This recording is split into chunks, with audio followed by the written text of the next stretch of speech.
अऊज़ु बिल्लाहि मिनश्शैतानिर्रजीम बिस्मिल्लाहिर्रहमानिर्रहीम। मैं हूँ इजाज़ अली शाह एडवोकेट उस्मान खिलल्लाह चैनल से आप लोगों के सामने मुखातिब हूँ।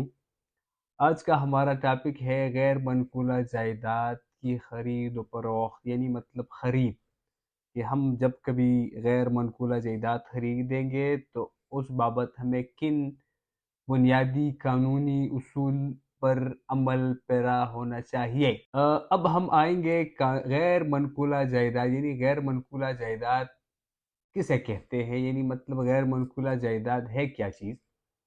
तो गैर मनकूला जायदाद उस जायदाद को कहते हैं कि जिसे हम, यानी मतलब एक जगह से दूसरी जगह उसको हम मूव नहीं कर सकते, यानी मतलब एक जगह से दूसरी जगह उसको हम हटा नहीं सकते। उस जायदाद को गैर मनकूला जायदाद कहते हैं। मिसाल के तौर पर कोई ज़मीन हुई, कोई मकान हुआ, कोई कारखाना हुआ, कोई घर हुआ, कोई दुकान हुई। अब जब हम गैर मनकूला जायदाद खरीदने जा रहे होते हैं, यानी मतलब खरीद रहे होते हैं, ख्वाह वो ज़री ज़मीन हो, ख्वाह वो एक रिहायशी प्रॉपर्टी हो, ख्वाह वो कोई कमर्शियल प्रॉपर्टी हो, ख्वाह वो कोई इंडस्ट्रियल प्रॉपर्टी हो, तो जब उसको हम खरीदने के लिए जाते हैं या जब हम उसको खरीदने का हमारा इरादा होता है, तो उस वक्त हमें कुछ बातों पर ख़ास तवज्जो देनी हमें होती है, यानी देनी पड़ती है।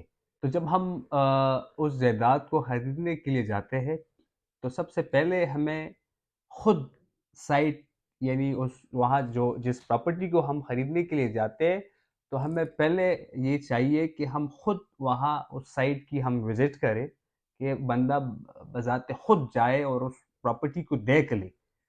अगर मतलब हमें हम नहीं जा सकते हो, हम मतलब हमारा जाना मुश्किल हो, तो हमें एक काबिल एतमाद शख्स को वहाँ भेजना चाहिए ताकि साइट की विज़िट करे, जो ज़मीन यानी जो जायदाद खरीदने का, उसको समझने का सूझबूझ रखता हो। अब जब हमने या तो खुद बज़ाते खुद जगह की हमने विज़िट कर ली या हमने किसी को भेजा वहाँ पे, उसने साइट का विज़िट कर लिया, तो उसके बाद अब आता है कि मतलब हम देख लें कि आया ये ज़मीन किसकी मलकियत है, किसकी मलकियत में चली आ रही है। ये जिस बंदे से अब हम खरीदने जा रहे हैं, तो हमें देखना होगा कि वो बंदा या वो पार्टी इस ज़मीन की मतलब जब उसकी मलकियत उनके हाथ में है, तो वो मतलब मलकियत के लिए मतलब उनको उनके पास जो डॉक्यूमेंट्स होंगे हम उसे चेक करेंगे। मिसाल के तौर पर हम देखेंगे कि जो पहली पार्टी है उसने इसे बईनामा पर लिया हुआ है इस ज़मीन को। आया पहली पार्टी ने कोई अलॉटमेंट लेटर उनके पास है, कोई ट्रांसफ़र लेटर उनके पास है, या कोई परत मलकियत उनके पास है। इन चीज़ों की हमें तस्दीक करनी होगी। इसके बाद हम देखेंगे कि आया जो प्रॉपर्टी मज़कूरा हम लेने जा रहे हैं, उसके बाबत कोई कर्ज़ा, कोई लोन वग़ैरह तो नहीं है।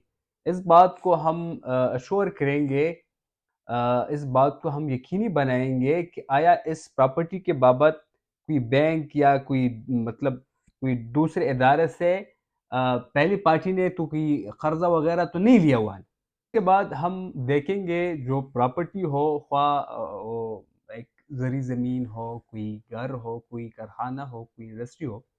हम ये भी देखेंगे कि आया मज़कूरा प्रॉपर्टी के बाबत कोई केस वग़ैरह, कोई क्लेम वग़ैरह किसी का तो नहीं है। मतलब उसके बाबत अदालत में, किसी अदालत में या किसी भी फ़ोरम पे कोई केस तो चल नहीं रहा। उस बाबत भी हमें मालूमात करनी बड़ी ज़रूरी है कि हम कर लें कि इस बाबत कोई किसी का कोई क्लेम तो नहीं है।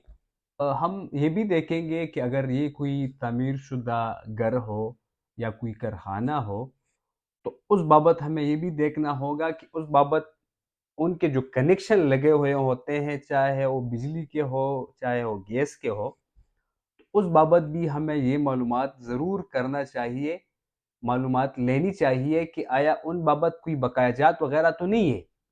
इस बात को भी हमने लाज़िमन अपने ज़हन में रखना होगा कि हम ये भी मालूम कर लें कि आया बकाया जात उस कंसर्न प्रॉपर्टी के बाबत तो नहीं है।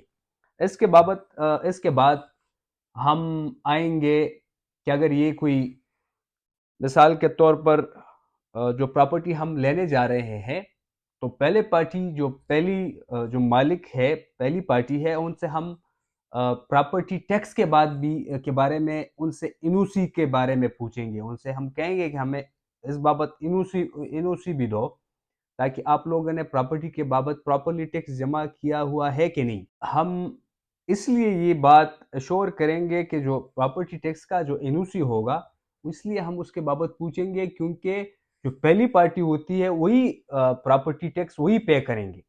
मिसाल के तौर पर आप जब हम लेने जा रहे हैं कोई प्रॉपर्टी, तो अगर उस बाबत उन्होंने पहली पार्टी ने टैक्स वगैरह नहीं जमा किया हुआ, तो पहले टैक्स जमा करेंगे, उसके बाद हमें क्लियर जो है ना प्रॉपर्टी हमें हैंड ओवर करेंगे।